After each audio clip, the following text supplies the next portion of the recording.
কোনো সংখ্যার এককের অঙ্ক 5 থাকলে সেই সমস্ত সংখ্যার বর্গ আমরা কিভাবে করব সেটা শিখে নেব।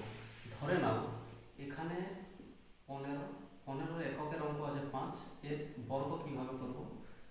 এর পদ্ধতি হচ্ছে 5-এর স্কোয়ার আমরা সরাসরি বসাবো, 5 5 25। এরপরে এই যে 1 আছে, 1-এর পরের সংখ্যা কত হয়? 2। এই 1 আর 2 গুণ করে এখানে বসিয়ে দেবো, 2 1 কে 2।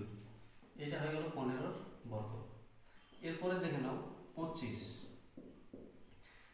এই 5 আছে, 5-এর বর্গ সরাসরি বসাবো, 5 5 25।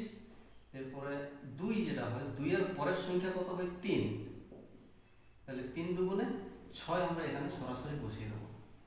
আরো দেখো 55,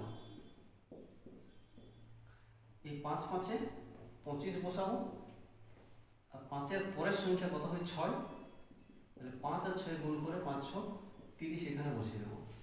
এইভাবে ধরে নাও এরপরে 95, এর বর্গ কি করব? 5 5 25 বসাও, 9-এর পরের সংখ্যা 10, তাহলে 9 10 90 বসিয়ে দাও, ব্যাস হয়ে গেল।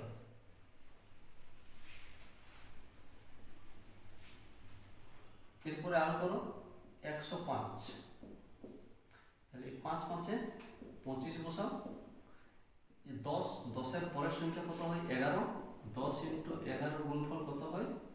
110, এইটা। এরপরে চলে যাও 115, 5-এর স্কোয়ার 25 বসাও, 11 পরের সংখ্যা কত হয়?